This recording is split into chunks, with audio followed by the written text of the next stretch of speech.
You've reached the Signal Watch. Movies, television, comics, and more. I'm your host, Ryan Steens. Join me and our cadre of co-contributors as we examine cultural artifacts of the 20th century, boldly explore the 21st, and try to put it all in perspective. Stay tuned. We're gonna try to make this work.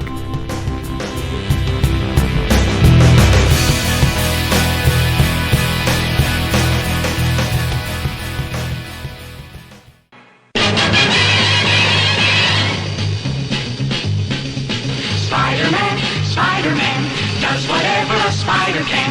Spins a web any size, catches thieves just like flies. Look out, here comes the Spider-Man. Is he strong? Listen, bud, he's got radioactive blood. Can he swing from a thread? Take a look overhead. Hey there goes the Spider-Man.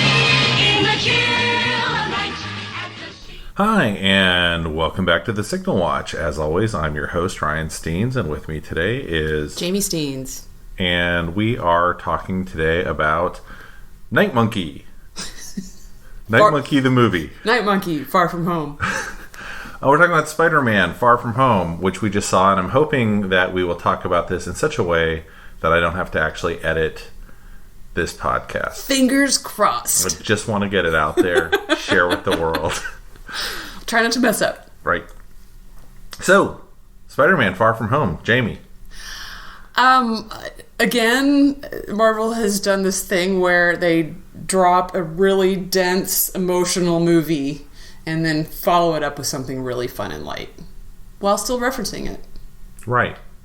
So, hats off to them. They're still doing a great job. I think people were a little worried that, you know, with the grand quote finale that was InGame, that where do we go from here? They're still doing their thing. This is a really fun movie, and they did a great job of not ignoring what happened in InGame. There are actually some pretty amusing bits in the beginning. They handle it quite well. I mean, they don't explain everything. You know, obviously, we brought up some stuff in the InGame podcast about what really would happen if half the people disappeared and then suddenly reappeared 5 years later. Their answer to that was they did a little bit about there's a basketball game going on and then all the band members suddenly appear in the middle of their basketball game. So that's a funny way of, you know, kind of nodding to what would have happened. Yeah, I mean, Aunt May, I think they're in the same apartment that they were, or at least in the same building. It looks very similar, but she's talking, she's basically doing fundraising at this point for people who, you know, basically, who've been displaced or whatever. And they do address some of the stuff we were kind of making fun of, and they call it the blip. Yeah. Because people blipped back into existence. Right. And people are talking about, like, oh, when I left, that was a little snot-nosed kid, and now he's competing for, you know, my love interest. So. Right. Yeah. We had talked about that, about how it seemed a little odd that all Peter's classmates had gotten blipped and now they're back with him. But they did bring in a new character that had been someone's little brother and now was their same age. And that's the guy that's competing for his love interest. And that's actually pretty funny. Yeah. But then they did stuff like, I can't remember in what context this was in, but there was a guy who was talking about, my wife said that she had been erased, but she really ran off with some guy.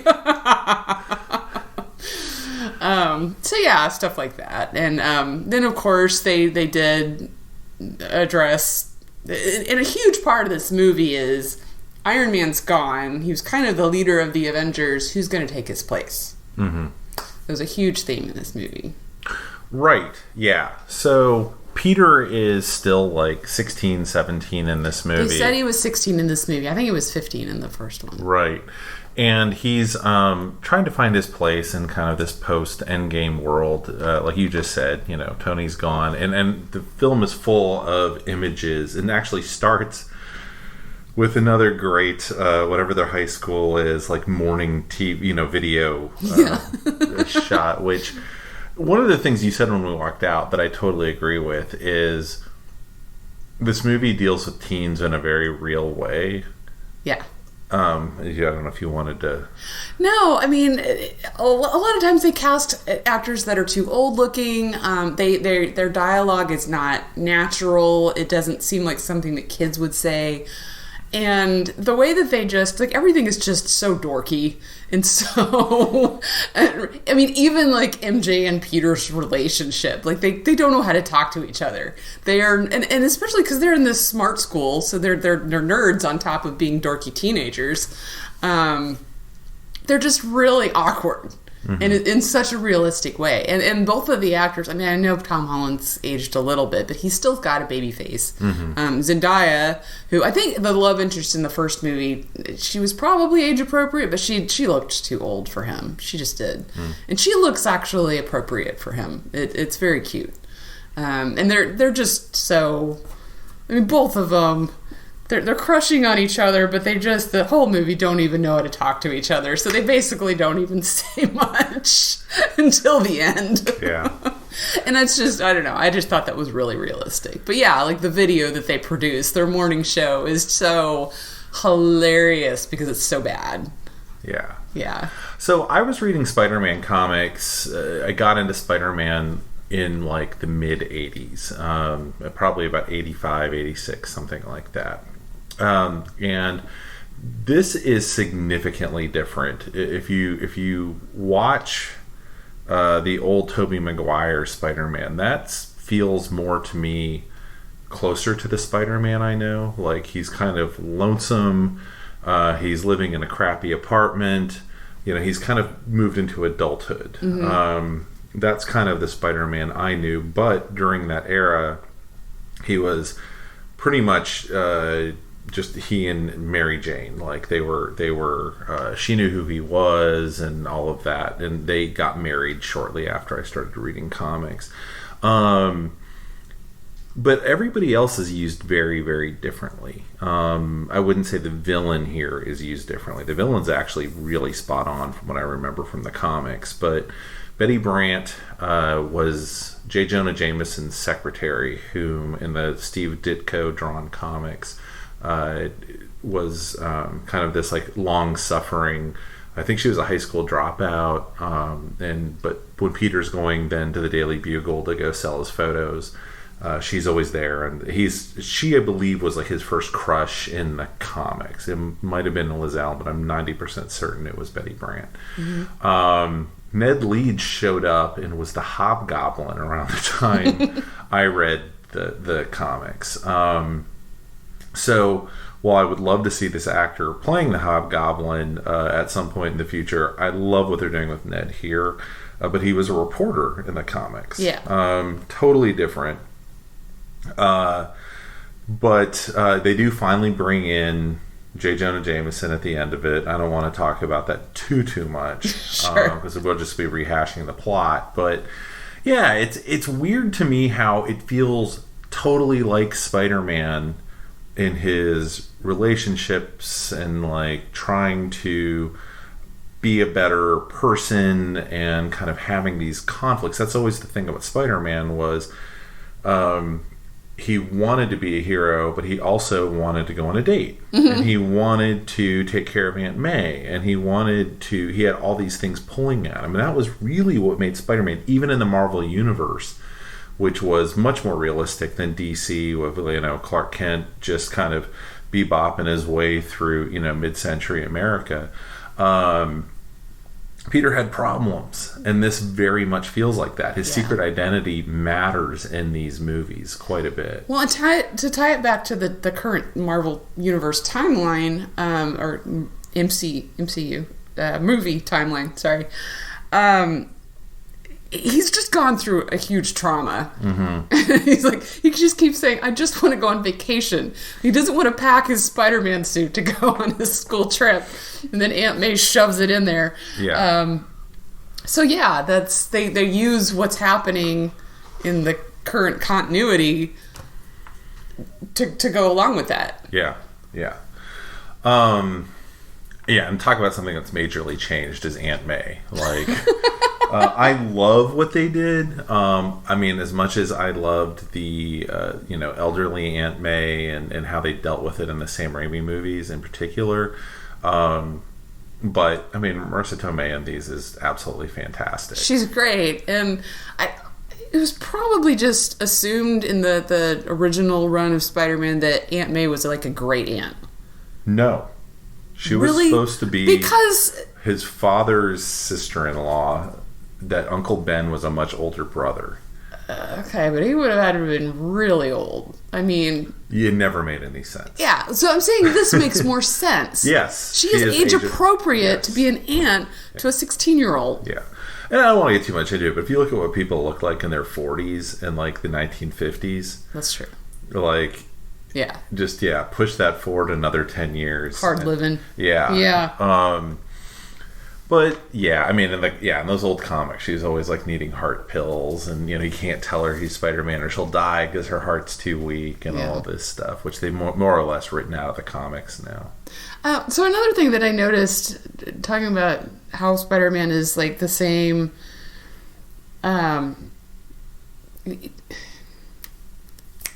Sorry, I'm so sorry. I'm not editing. You gotta just say it. This Well, is if all I can gonna think be about it, great. So yeah, like you're saying, his character is the same, but there are little details that have changed. I did notice, like in his fight scenes, he's not as like quippy as the other two Spider-Man, or even I think Spidey from the comics. He's just kind of more sweet-natured and a genuine boy than he is kind of a smartass. Yeah, I kind of wonder if they backed off of that because of the Andrew Garfield take. Like, Maybe. I really, really did not like the Andrew Garfield take. There's one thing to be kind of like quippy while you're, taking out the bad guys or kind of cracking wise. I just feel like Andrew Garfield is just being a jerk. Like, Yeah. it almost felt like bullying in a way that Spider-Man is not a bully. And if you watch that first, I never saw the second Amazing Spider-Man. I didn't either. Because I just didn't like the take at all. No. They went for this kind of like overly brash confidence when he had the mask on, and I don't know where that came from. I thought Tobey Maguire again felt the most like how I thought that balance worked. But you're right. I don't. It is different. I think they've got him saying goofy things, but usually kind of you're getting his inner monologue. Yeah. Yeah. I think he was he was more quippy in like Civil War. So maybe it was just the writing in this particular movie. He may have been, shooting off one-liners in the first one. I can't remember, but this one in particular. Oh, he did. Like, he had the like, you guys aren't the Avengers or whatever. Oh, when that's he came right. against the bank robbers. That's true. Yeah, I mean, they do. I mean, he's also like fighting elementals or whatever. I don't know really what you say to an elemental. That is a good point to jump to something I wanted to talk about, and I was briefly discussing this with Ryan after we left the movie. But during the first couple of fight scenes, I had this moment of, gosh, this movie's disappointing me a little bit, because I thought the villains were really generic, and I thought the fight sequences just looked a little off, and I didn't understand Mysterio's powers, and it was just like super generic to me. And then whammo, you learn the real reason behind that, and there's an actual explanation for it. So my hat's off to them for pulling that off, because I was genuinely kind of disappointed in them. And then it turns out to be a plot point that he is projecting all of this, and it's not real, and he doesn't have these powers. Yeah. It was kind of brilliant. Yeah. I mean, I've known who Mysterio was since like 4th grade. Yeah. I mean, I was really excited when they found out they were going to use Mysterio as a villain. I've not read that many comics where Mysterio shows up. But when he does, I think it's a really neat idea to just really keep the hero off balance. They don't know what's real and what's not. And in this movie, they really took it to this kind of nth degree that they've done in the comics. I'd say the past 20 years or so with Mysterio of kind of creating an entire illusion, completely sensory, to where the heroes just can't tell what's up and what's down and what they're really looking at. Well, and it's a not so subtle commentary on what's happening right now. Yeah. It was really fascinating. There's one line dropped in there about like, well, it's in the news. It must be real. Yeah. Wink. Right. But yeah, I mean, I can't even believe they dropped that line, to be honest. But like, they didn't need to. Right. Yeah. I think that was like, please, audience, please get what we're saying. But yeah, it was this fascinating, like, you got to look over your shoulder. You got to know who to trust and who not to trust. And even that, and I'm assuming you've seen the movie or you wouldn't be listening to this. I hope not. At the final bit, after everything, when he's cleared everything up with Nick Fury, that's not even Nick Fury. Right. Yeah. They went there. They went a step further. I mean, it explained a lot about, like, I was like, Nick Fury's a little off in this movie. Yeah. And then I was like, oh. And so, honestly, I can't wait to watch it again just to see all the tells that they have. Yeah. No, that was super brilliant. Because this whole movie, everyone's like, well, who are the Avengers now? Or who's going to lead them? You know, who's around to save us from these extraterrestrial threats that we know are out there now? And you're like, well, at least, you know, S.H.I.E.L.D. is still operational. They're still on the job. But they're not. Because he's off in outer space doing something. Yeah. I don't want to jump too far into, like, extrapolating what I think that could be, but, I mean, they have an opportunity to do the Kree-Skrull War up big, and I assume that's where they're headed. I think this is setting up the next Captain Marvel movie. Yeah. Maybe. I assume. I hope. Or Guardians, who knows? True, yeah. Could be either, could be both. I mean, I don't know what's going to happen in Phase 4 at all. I haven't heard any clues, because the movies they're working on include, like, Black Widow and stuff. The one little bit I didn't read much about this movie. This is just supposed to be reactions. The one little blip that I did read was that this was actually the last movie in Phase 3, which I thought was InGame. I thought this was the start of 4, but... Yeah, I mean, I think that's, you know, inside baseball, inside talk. We're hearing Kevin Feige describe what's on whiteboards in his office when we hear Phase 3, Phase 4. Yeah. I think it all flows together much better than, you know, being these kind of big chunks. But it absolutely does. Yeah, I could not tell you when the end of Phase 1 was. I don't know. Avengers. It was? Yeah. Oh, okay. You can. Yeah, I mean, I think that if you just kind of say, well, the big events, the big Avengers movies are kind of the different phases. But, no, I mean, it's got a lot going on in it, you know, between, you know, Peter kind of coming into his own and realizing he doesn't need to be totally dependent on Tony Stark, even though he's still using, like, the suit building technology. He still is, but they show him at the end making his own suit. Like, he's actually getting involved in doing that now, instead of someone just handing him the suit. Which is still... I mean, I know what you're saying. Yeah, I mean, I still think of Spider-Man as being a guy who lives in an apartment he can't really afford, constantly worried about money and sewing together his own suits, like at you know, during the day so he can go out in the suit at night. Like that's still how I think of Spider-Man, and having him with this huge cast of characters creates this kind of in Spider-Man in the comics, especially when you talk about like the Romita era, had this like group of friends he was running around at college with Harry and MJ and Gwen and Flash and all, because he became friends with Flash at some point in the comics. Yeah. And so I don't think it's that big of a deal for him to have a group of friends. But then you're also expanding it into, you know, what's going on with him and S.H.I.E.L.D. and the Avengers and all these other things that get packed in there. And part of Spider-Man's thing was always he was kind of doing it on his own, and Bendis changed it to it was he and MJ and then Aunt May, and so it was kind of the three of them kind of working out what it meant to be Spider-Man. And now it just feels like there's this like really wide group when and it doesn't make sense, right, for S.H.I.E.L.D. to be coming to a 16-year-old and like going, you're not even old enough to serve in the military, but we're, you know, trying to recruit you into this top, you know, defense organization, when he says himself all he can do is stick to things and he's kind of strong. Yeah. And I understand to an extent, but at the same time it's like ship in Ant-Man or whatever. when you start getting into those sorts of problems with the story, once you start saying, okay, it's this whole planet that we're worried about, if you don't contain, because they just kind of go, oh, Doctor Strange isn't available, and do this hand wavy thing. It's like, well, why isn't Doctor Strange available? It's the DC problem of why don't they just call Superman and he'll take care of the threat in 3 seconds. Right. Well, I mean, and it could be explained by, like you were talking about earlier, that's not really Nick Fury. Fury. I almost called him Nick Shield. Nick Shield. Nick Shield. Named the organization after myself. It's not really Nick Fury, so he may not be making the best decisions. Yeah, and I think you can say that's what happened. Yeah.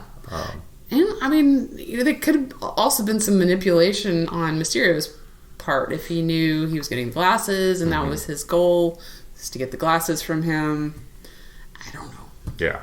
Yeah. So these things that are just popping into my head because I've only seen this movie yesterday and haven't really thought about it yet. So. But yeah, it was interesting too that they took him out of New York. I would like to. I mean, they had him in New York in the first one. I would like to have Spidey back in the city, just staying in the city for a film.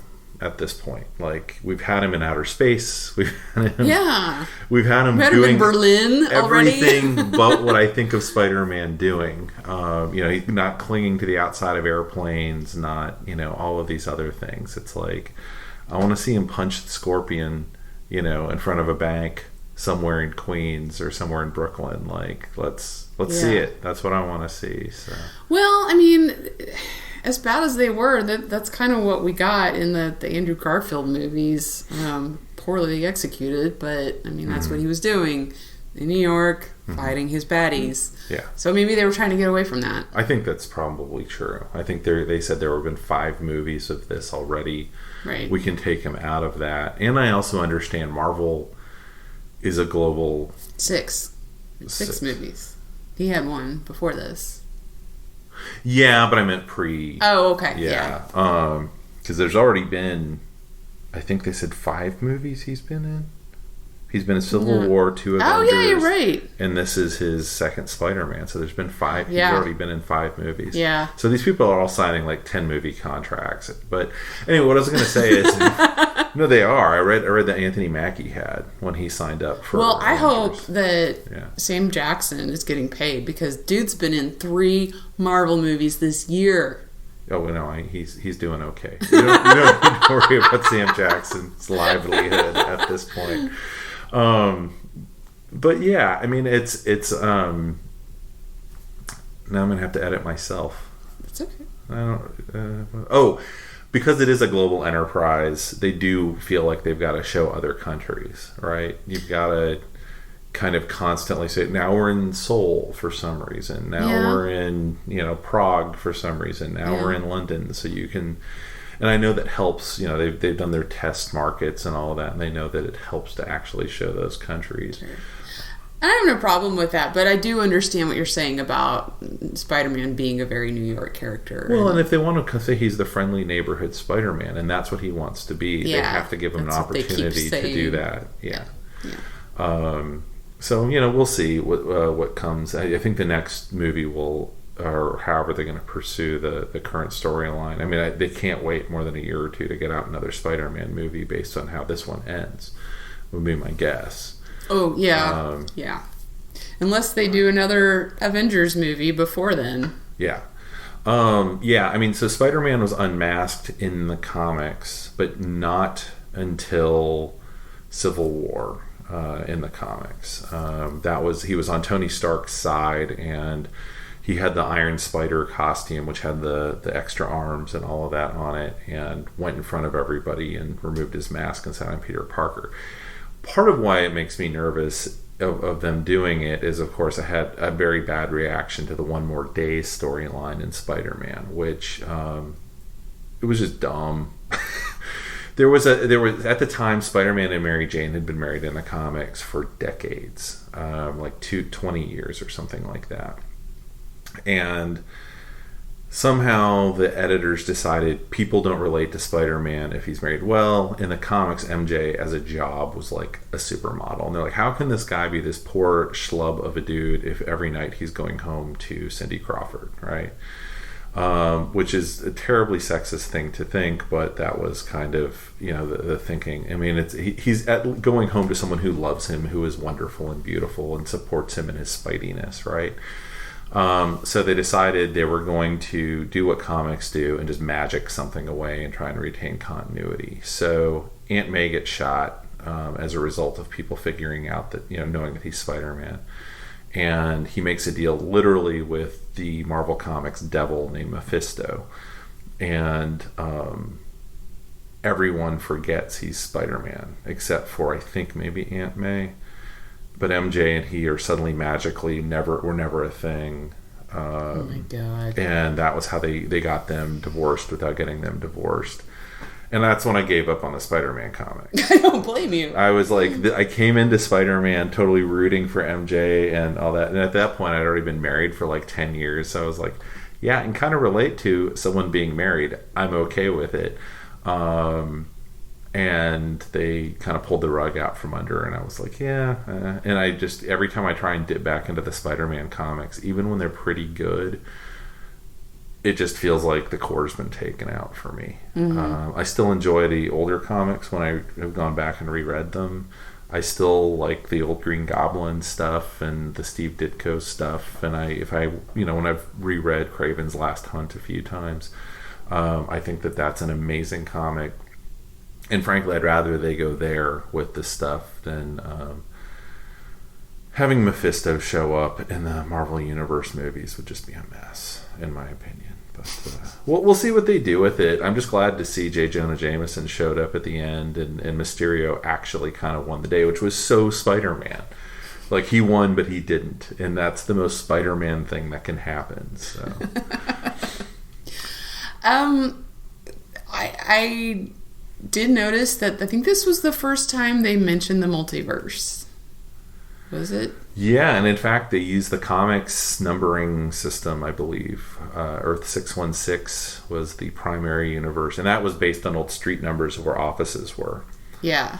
That's interesting. But it was also fake. Right. Right. Yeah, and mileage may vary on the interpretation of InGame, but I personally think that they split up timelines. They've got all these different timelines now. That's my interpretation. Whether that's a multiverse or not, I don't know. Yeah, it's going to be interesting if they do something with that in the future. Agreed. Yeah, I think that they probably will. I hope that they do. I wish DC had gotten their act together because they're the home of the multiverse. Mm-hmm. But Marvel's been doing everything first and better than DC, so they managed to get their Darkseid knockoff to be a major villain that everybody in the world knows, thus kind of blocking DC from being able to bring Darkseid out ever. And Marvel will be able to, if they get these Fantastic Four movies up and going in Phase 4, they're going to be able to get Galactus out there. They're going to be able to get so much stuff going. Silver Surfer. Mm-hmm. Yeah. So, we'll see what happens. But this one, I think the cast was great. I thought the Ned and Betty romance was one of the smartest things I'd seen in a movie. That was so brilliant because it was so funny. It didn't overtake anything. It was just kind of there. Yeah. And then it ended at the end. Yeah. And they parted ways with a handshake. You're so wise. Yeah, the sub-characters are just great. Yeah. They make this movie. Was J.B. Smoove in the first one? No, he was not. And he popped up here as another, chaperone. I think he was a science teacher. I was like, that's J.B. Smoove. What the hell is he doing in this movie? I love that guy. No, I do too. He's great. Yeah. But I was like, man, I just have no memory of him being in the first movie. He wasn't. Okay. He wasn't. Because I watched it not that long ago. You weren't here, but I watched it for myself. Oh, okay. Well, it's probably on the Blu-ray. Yeah. So. Yeah. Yeah, no, it was, and the guy who plays Flash is terrific. Yeah.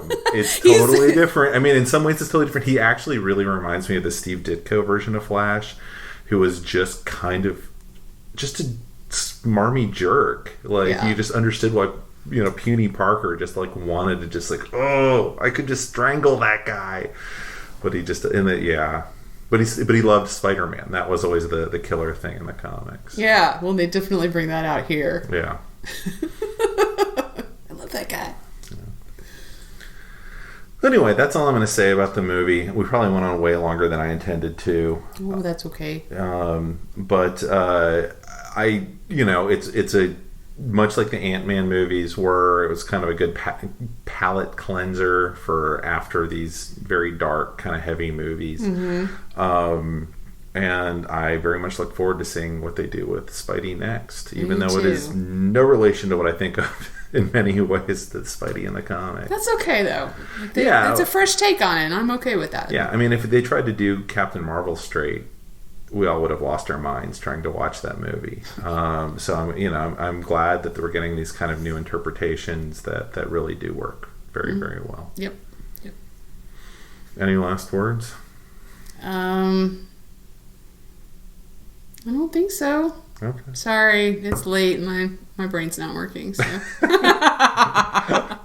right. I don't have any brilliant thoughts. All right, well, I'm going to put this out unedited, and cool. Just bear with us, people. So thanks so much. Have a good one. Bye. In the chill of night, at the scene of a crime, like a streak of light, he arrives just in time. Spider-Man, friendly neighborhood Spider-Man. Wealth and fame, he's ignored. Action is his reward to him. Life is a great big bang up. Wherever there's a hang up, you'll find a Spider-Man.